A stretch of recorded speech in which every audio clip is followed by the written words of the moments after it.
Hello friend, स्वागत है आपका अपने चैनल आज क्लास में। आज की इस वीडियो में मैट्रिक बोर्ड परीक्षा 2022 के लिए विज्ञान का एक मॉडल पेपर हम आपको बताएंगे। इस मॉडल पेपर में काफी महत्वपूर्ण 48 ऑब्जेक्टिव प्रश्न रहेगा, तो एक भी प्रश्न आप लोग स्किप मत कीजिएगा। वीडियो को प्लीज आप लोग शुरू से लेके अंत तक देखिएगा और इस 48 ऑब्जेक्टिव प्रश्न में से जो भी प्रश्न आपको याद ना हो तो प्लीज आप लोग उसे नोटबुक पे लिख के जरूर याद कर लीजिएगा, क्योंकि मॉडल पेपर के बहुत सारे प्रश्न आपके फाइनल बोर्ड परीक्षाओं में हूबहू पूछे जाते हैं। तो प्लीज आप लोग इस क्लास को एकदम शुरू से लेके अंत तक देखिएगा। और ये क्लास रोज सुबह 5:30 बजे लाइव चलता है, तो रोज सुबह 5:30 बजे लाइव हमसे जुड़ के ये क्लास कर सकते हैं। तो आइए शुरू करते हैं पहले नंबर प्रश्न से। पहला नंबर प्रश्न है कि आम मीटर से निम्नलिखित में से किसे मापा जाता है। ए ऑप्शन है धारा को, बी ऑप्शन है आवेश को, सी ऑप्शन है विभव को, डी ऑप्शन है विद्युत शक्ति को। तो यहाँ पे आपको बताना है कि आम मीटर से निम्नलिखित में से किसे मापा जाता है। तो धारा को मापा जाता है, इसे आपको याद रखना है। यहाँ पे ए ऑप्शन बिल्कुल ही सही हो जाएगा। एक प्रश्न ये भी पूछा जाता है कि धारा का एसआई मात्रक क्या होता है, तो धारा का एसआई मात्रक एम्पियर होता है, तो इसे भी साथ में आपको याद रखना है। आइए देखते हैं अगला प्रश्न। दो नंबर प्रश्न है कि वह उपकरण जो विद्युत ऊर्जा को यांत्रिक ऊर्जा में बदलता है वह है। ए ऑप्शन है जनरेटर, बी ऑप्शन है विद्युत मोटर, सी ऑप्शन है ए और बी दोनों, डी ऑप्शन है इनमें से कोई नहीं। तो यहाँ पे आपको बताना है कि वह उपकरण जो विद्युत ऊर्जा को यांत्रिक ऊर्जा में बदलता है तो वह उपकरण कौन सा है। तो वह उपकरण विद्युत मोटर है, इसे आपको याद रखना है। यहाँ पे बी ऑप्शन बिल्कुल ही सही हो जाएगा। आइए देखते हैं अगला प्रश्न। 3 नंबर प्रश्न है कि स्विच लगाए जाते हैं। ए ऑप्शन है ठंडे तार में, बी ऑप्शन है गर्म तार में, सी ऑप्शन है भूयोजित तार में, डी ऑप्शन है इनमें से सभी में। तो यहाँ पे आपको बताना है कि स्विच लगाए जाते हैं तो स्विच किस तार में लगाए जाते हैं। तो स्विच गर्म तार में लगाए जाते हैं, इसे आपको याद रखना है। यहाँ पे बी ऑप्शन बिल्कुल ही सही हो जाएगा। और गर्म तार का रंग कैसा होता है, तो लाल होता है, तो इसे भी साथ में आपको याद रखना है। आइए देखते हैं अगला प्रश्न। 4 नंबर प्रश्न है कि अम्ल का पीएच मान होता है। ए ऑप्शन है 7 से कम, बी ऑप्शन है 7 से अधिक, सी ऑप्शन है 7, डी ऑप्शन है 14। तो यहाँ पे आपको बताना है कि अम्ल का पीएच मान होता है, तो अम्ल का पीएच मान 7 से कम होता है, इसे आपको याद रखना है। यहाँ पे ए ऑप्शन बिल्कुल ही सही हो जाएगा। और क्षार का पीएच मान 7 से अधिक होता है, तो इसे भी साथ में आप लोग याद रखिएगा। और किसी भी उदासीन विलयन का पीएच मान 7 होता है, तो इसे भी साथ में आप लोग याद रखिएगा। ये देखते हैं अगला प्रश्न। 5 नंबर प्रश्न है कि क्रायोलाइट किस धातु का अयस्क है। ए ऑप्शन है तांबा का, बी ऑप्शन है लोहा का, सी ऑप्शन है एल्यूमिनियम का, डी ऑप्शन है मैग्नीशियम का। तो यहाँ पे आपको बताना है कि क्रायोलाइट किस धातु का अयस्क है। तो एल्यूमिनियम का अयस्क है, इसे आपको याद रखना है। यहाँ पे सी ऑप्शन बिल्कुल ही सही हो जाएगा। ये देखते हैं अगला प्रश्न। 6 नंबर प्रश्न है कि प्रकाश संश्लेषण की क्रिया होती है। ए ऑप्शन है कोकों में, बी ऑप्शन है जंतुओं में, सी ऑप्शन है हरे पौधों में, डी ऑप्शन है परजीवियों में। तो यहाँ पे आपको बताना है कि प्रकाश संश्लेषण की क्रिया होती है, तो प्रकाश संश्लेषण की क्रिया किस में होती है, तो हरे पेड़ पौधों में होता है, इसे आपको याद रखना है।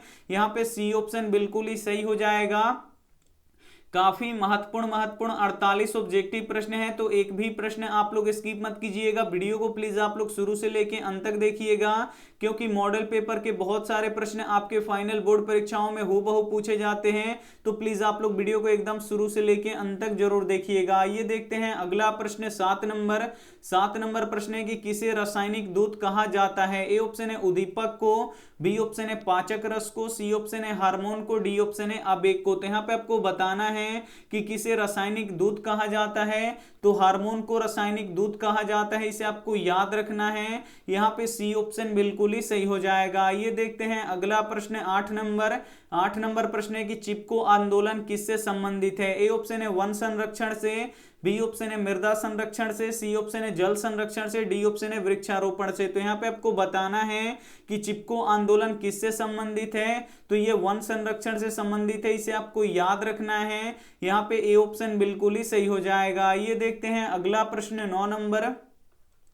9 नंबर प्रश्न है कि श्वेत प्रकाश का कौन सा रंग किसी प्रिज्म से गुजरने के पश्चात सबसे कम झुकता है। ए ऑप्शन है बैगनी, बी ऑप्शन है नीला, सी ऑप्शन है लाल, डी ऑप्शन है पीला। तो यहाँ पे आपको बताना है कि श्वेत प्रकाश का कौन सा रंग किसी प्रिज्म से गुजरने के पश्चात सबसे कम झुकता है। तो लाल रंग सबसे कम झुकता है, इसे आपको याद रखना है। यहाँ पे सी ऑप्शन बिल्कुल ही सही हो जाएगा। आइए देखते हैं अगला प्रश्न 10 नंबर प्रश्न है निकट दृष्टि दोष को किस लेंस के उपयोग द्वारा संशोधित किया जा सकता है। ए ऑप्शन है अवतल लेंस, बी ऑप्शन है उत्तल लेंस, सी ऑप्शन है द्विफोक्सी लेंस, डी ऑप्शन है इनमें से सभी। तो यहाँ पे आपको बताना है कि निकट दृष्टि दोष को किस लेंस के उपयोग द्वारा संशोधित किया जा सकता है। तो अवतल लेंस के द्वारा किया जा सकता है, इसे आपको याद रखना है। यहाँ पे ए ऑप्शन बिल्कुल ही सही हो जाएगा। ये देखते हैं अगला प्रश्न 11 नंबर प्रश्न है कि हमारे घरों में जो विद्युत आपूर्ति की जाती है वह ए ऑप्शन है 220 वोल्ट पर दिष्ट धारा होती है, बी ऑप्शन है 12 वोल्ट पर दिष्ट धारा होती है, सी ऑप्शन है 220 वोल्ट पर प्रत्यावर्ती धारा होती है, डी ऑप्शन है 12 वोल्ट पर प्रत्यावर्ती धारा होती है। तो यहाँ पे आपको बताना है कि हमारे घरों में जो विद्युत आपूर्ति की जाती है वह 220 वोल्ट पर प्रत्यावर्ती धारा होती है, इसे आपको याद रखना है। यहाँ पे सी ऑप्शन बिल्कुल ही सही हो जाएगा। ये देखते हैं अगला प्रश्न 12 नंबर, अवतल दर्पण की फोकस दूरी उसकी वक्रता त्रिज्या की होती है। ए ऑप्शन है दुगुनी, बी ऑप्शन है आधी, सी ऑप्शन है चौथाई, डी ऑप्शन है बराबर। तो यहाँ पे आपको बताना है कि अवतल दर्पण की फोकस दूरी उसकी वक्रता त्रिज्या की कितनी होती है। तो आधी होती है, इसे आपको याद रखना है। यहाँ पे बी ऑप्शन बिल्कुल ही सही हो जाएगा। आइए देखते हैं अगला प्रश्न 13 नंबर प्रश्न है कि स्पेक्ट्रम में किस रंग की किरण का झुकाव अधिक होता है। ए ऑप्शन है लाल रंग की, बी ऑप्शन है हरा रंग की, सी ऑप्शन है पीला रंग की, डी ऑप्शन है बैगनी रंग की। तो यहाँ पे आपको बताना है कि स्पेक्ट्रम में किस रंग की किरण का झुकाव अधिक होता है। तो बैगनी रंग की किरण का झुकाव अधिक होता है, इसे आपको याद रखना है। यहाँ पे डी ऑप्शन बिल्कुल ही सही हो जाएगा। ये देखते हैं अगला प्रश्न 14 नंबर कि स्पेक्ट्रम प्राप्त करने के लिए किसका उपयोग होता है। ए ऑप्शन है कांच की सिल्ली का, बी ऑप्शन है अवतल दर्पण का, सी ऑप्शन है उत्तल लेंस का, डी ऑप्शन है प्रिज्म का। तो यहाँ पे आपको बताना है कि स्पेक्ट्रम प्राप्त करने के लिए किसका उपयोग किया जाता है। तो प्रिज्म का किया जाता है, इसे आपको याद रखना है। यहाँ पे डी ऑप्शन बिल्कुल ही सही हो जाएगा। आइए देखते हैं अगला प्रश्न 15 नंबर प्रश्न है कि 1 वोल्ट कहलाता है। ए ऑप्शन है 1 जूल प्रति सेकेंड, बी ऑप्शन है 1 जूल प्रति कूलम, सी ऑप्शन है 1 जूल प्रति एम्पियर, डी ऑप्शन है इनमें से कोई नहीं। तो यहाँ पे आपको बताना है कि 1 वोल्ट कहलाता है। तो 1 वोल्ट कितना का कहलाता है। तो 1 जूल प्रति कूलम को 1 वोल्ट कहलाता है, यानी यहाँ पे बी ऑप्शन बिल्कुल ही सही हो जाएगा। ये देखते हैं अगला प्रश्न 16 नंबर कि आममीटर को विद्युत परिपथ में कैसे जोड़ा जाता है। ए ऑप्शन है श्रेणी क्रम में, बी ऑप्शन है पार्श्वबद्ध क्रम में, सी ऑप्शन है ए और बी दोनों में, डी ऑप्शन है इनमें से कोई नहीं। यहाँ पे आपको बताना है कि आममीटर को विद्युत परिपथ में कैसे जोड़ा जाता है। तो श्रेणी क्रम में जोड़ा जाता है, इसे आपको याद रखना है। यहाँ पे ए ऑप्शन बिल्कुल ही सही हो जाएगा। काफी महत्वपूर्ण प्रश्न है, तो एक भी प्रश्न आप लोग स्किप मत कीजिएगा। वीडियो को प्लीज आप लोग शुरू से लेके अंत तक देखिएगा और इसमें से जो भी प्रश्न आपको याद ना हो तो प्लीज आप लोग उसे नोटबुक पे लिख के जरूर याद कर लीजिएगा। ये देखते हैं अगला प्रश्न 17 नंबर प्रश्न है कि नाभिकीय ऊर्जा का स्रोत निम्न में से कौन सा है। ए ऑप्शन है यूरेनियम, बी ऑप्शन है सोडियम, सी ऑप्शन है कार्बन, डी ऑप्शन है इनमें से सभी। तो यहाँ पे आपको बताना है कि नाभिकीय ऊर्जा का स्रोत निम्न में से कौन सा है। तो यूरेनियम है, इसे आपको याद रखना है। यहाँ पे ए ऑप्शन बिल्कुल ही सही हो जाएगा। आइए देखते हैं अगला प्रश्न 18 नंबर प्रश्न है कि जिप्सम का रासायनिक सूत्र है। इसमें से आपको बताना है कि कौन जिप्सम का रासायनिक सूत्र है। तो जिप्सम का रासायनिक सूत्र CaSO4 × 2H2O होता है, इसे आपको याद रखना है। यहाँ पे बी ऑप्शन बिल्कुल ही सही हो जाएगा। ये देखते हैं अगला प्रश्न 19 नंबर कि क्लोरीन की परमाणु संख्या। इसमें से आपको बताना है कि कौन क्लोरीन की परमाणु संख्या है। ए ऑप्शन है 12, बी ऑप्शन है 13, सी ऑप्शन है 19, डी ऑप्शन है 17। तो यहाँ पे आपको बताना है कि क्लोरीन की परमाणु संख्या है। तो क्लोरीन की परमाणु संख्या कितना होता है, 17 होता है। तो यहाँ पे डी ऑप्शन बिल्कुल ही सही हो जाएगा। ये देखते हैं अगला प्रश्न 20 नंबर प्रश्न है कि विद्युत जनित्र का सिद्धांत आधारित है। ए ऑप्शन है विद्युत धारा के ऊष्मीय प्रभाव पर, बी ऑप्शन है प्रेरित विद्युत पर, सी ऑप्शन है विद्युत चुंबकीय प्रेरण पर, डी ऑप्शन है प्रेरित चुंबकत्व पर। तो यहाँ पे आपको बताना है कि विद्युत जनित्र किस सिद्धांत पर आधारित है, तो विद्युत चुंबकीय प्रेरण पर आधारित है, इसे आपको याद रखना है। यहाँ पे सी ऑप्शन बिल्कुल ही सही हो जाएगा। ये देखते हैं अगला प्रश्न 21 नंबर। 21 नंबर प्रश्न है कि नवीकरणीय ऊर्जा का स्रोत है। ए ऑप्शन है नाभिकीय ऊर्जा, बी ऑप्शन है सौर ऊर्जा, सी ऑप्शन है कोयले से प्राप्त ऊर्जा, डी ऑप्शन है प्राकृतिक गैस से प्राप्त ऊर्जा। तो यहाँ पे आपको बताना है कि नवीकरणीय ऊर्जा का स्रोत है, तो नवीकरणीय ऊर्जा का स्रोत इसमें से सौर ऊर्जा है, इसे आपको याद रखना है। और सौर ऊर्जा कभी खत्म नहीं होगा, इसीलिए ये नवीकरणीय ऊर्जा का स्रोत है, यानी यहाँ पे बी ऑप्शन बिल्कुल ही सही हो जाएगा। ये देखते हैं अगला प्रश्न 22 नंबर। 22 नंबर प्रश्न है कि जल के वैद्युत अपघटन में कैथोड पर कौन सा गैस मुक्त होता है। ए ऑप्शन है ऑक्सीजन, बी ऑप्शन है हाइड्रोजन, सी ऑप्शन है ऑक्सीजन और हाइड्रोजन दोनों, डी ऑप्शन है ओजोन। तो यहाँ पे आपको बताना है कि जल के वैद्युत अपघटन में कैथोड पर कौन सा गैस मुक्त होता है, तो हाइड्रोजन गैस मुक्त होता है, इसे आपको याद रखना है। यहाँ पे बी ऑप्शन बिल्कुल ही सही हो जाएगा। और एनोड पर ऑक्सीजन गैस मुक्त होता है, तो इसे भी साथ में आप लोग याद रखिएगा।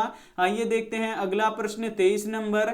23 नंबर प्रश्न है कि बेकिंग सोडा का रासायनिक सूत्र है। यहाँ पे आपको बताना है कि बेकिंग सोडा का रासायनिक सूत्र इसमें से क्या होता है, तो बेकिंग सोडा का रासायनिक सूत्र NaHCO3 होता है, इसे आपको याद रखना है। यहाँ पे ए ऑप्शन बिल्कुल ही सही हो जाएगा। और बेकिंग सोडा को खाने वाला सोडा भी कहा जाता है, तो इसे भी साथ में आप लोग याद रखिएगा। ये देखते हैं अगला प्रश्न 24 नंबर।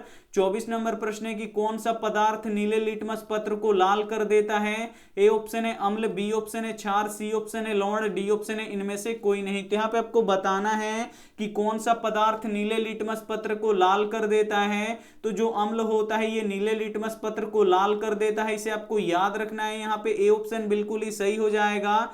और जो क्षार होता है ये लाल लिटमस पत्र को नीला कर देता है, तो इसे भी साथ में आप लोग याद रखिएगा। ये देखते हैं अगला प्रश्न 25 नंबर।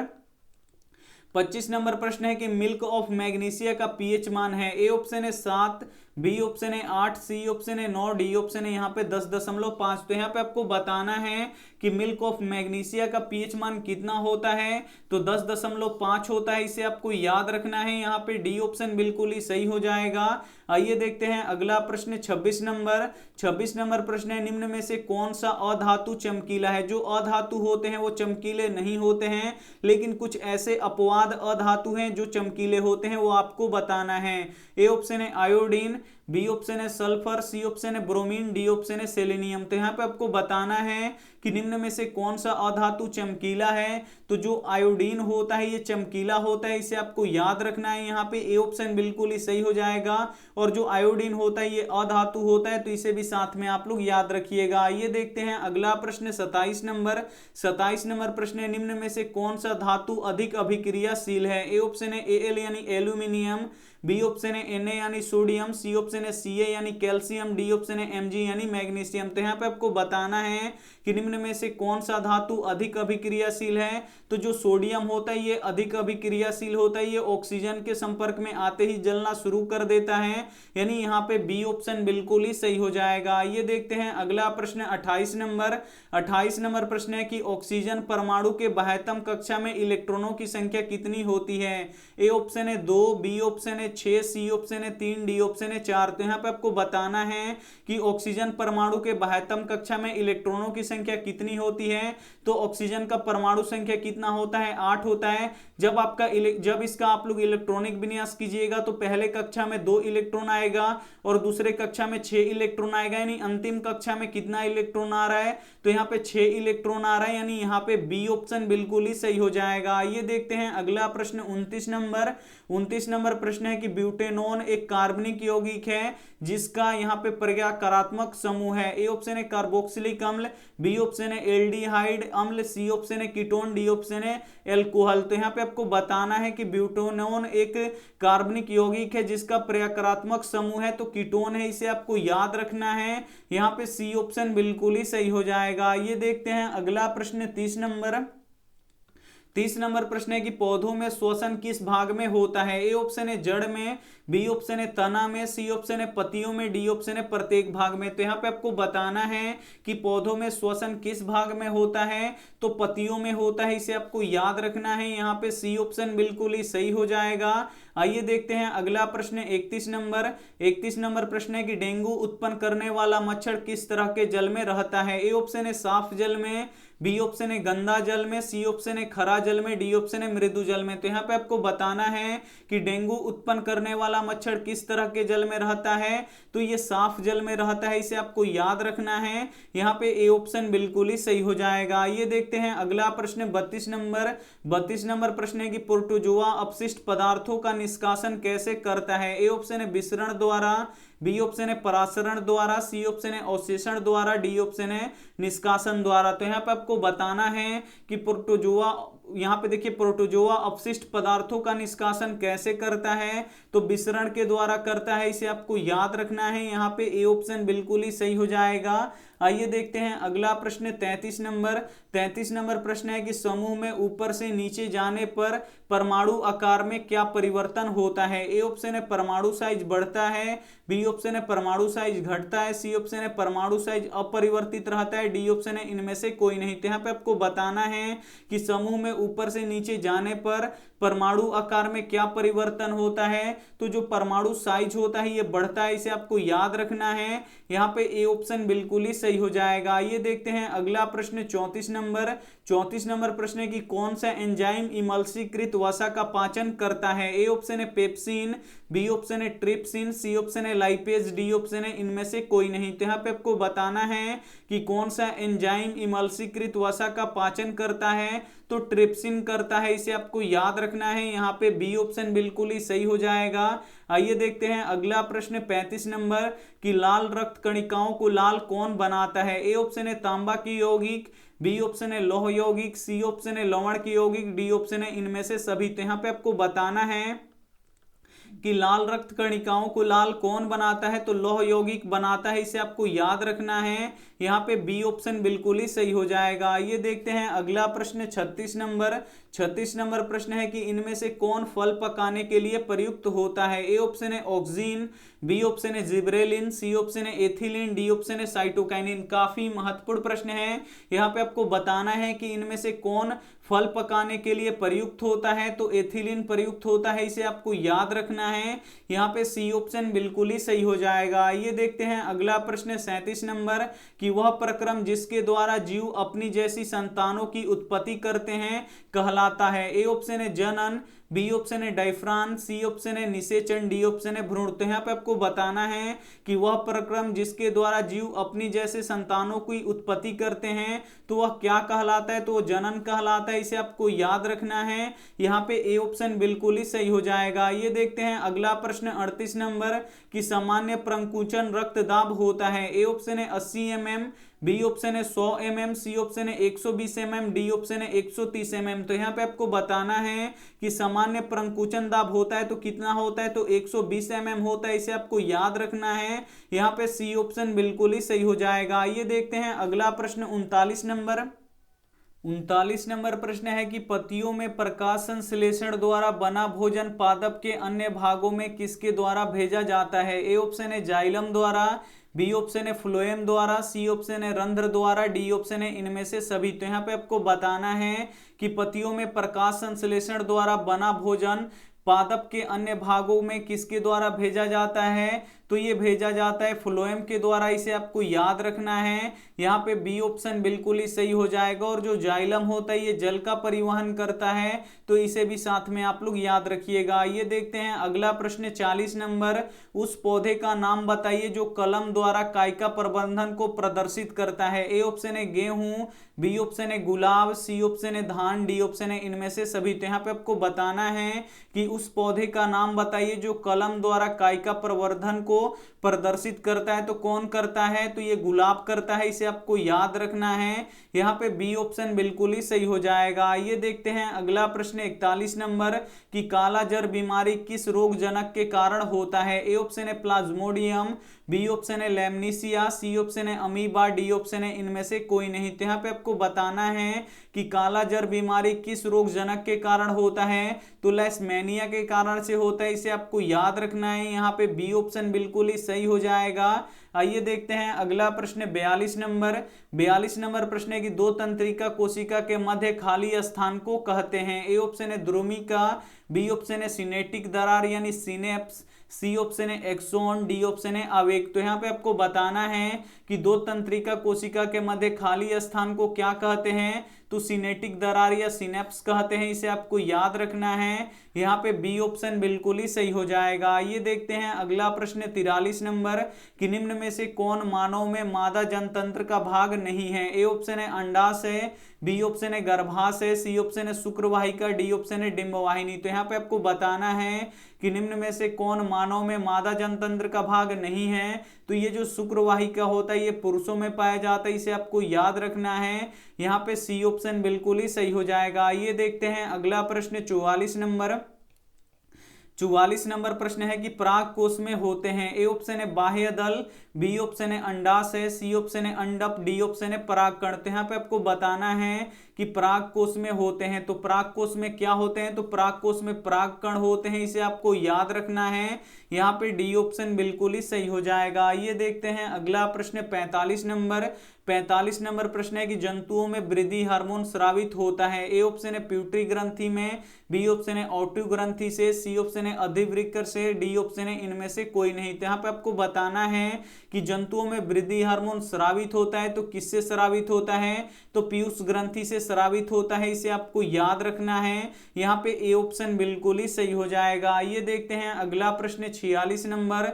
46 नंबर प्रश्न है कि अनुवांशिकता का संबंध किसने प्रतिपादित किया? ए ऑप्शन है मेंडल ने, बी ऑप्शन है चार्ल्स डार्विन ने, सी ऑप्शन है जगदीश चंद्र बोस ने, डी ऑप्शन है इनमें से कोई नहीं। तो यहाँ पे आपको बताना है कि अनुवांशिकता का सिद्धांत किसने प्रस्तुत किया, तो किसने किया था, तो मेंडल ने किया था, इसे आपको याद रखना है। यहाँ पे ए ऑप्शन बिल्कुल ही सही हो जाएगा। आइए देखते हैं अगला प्रश्न 47 नंबर।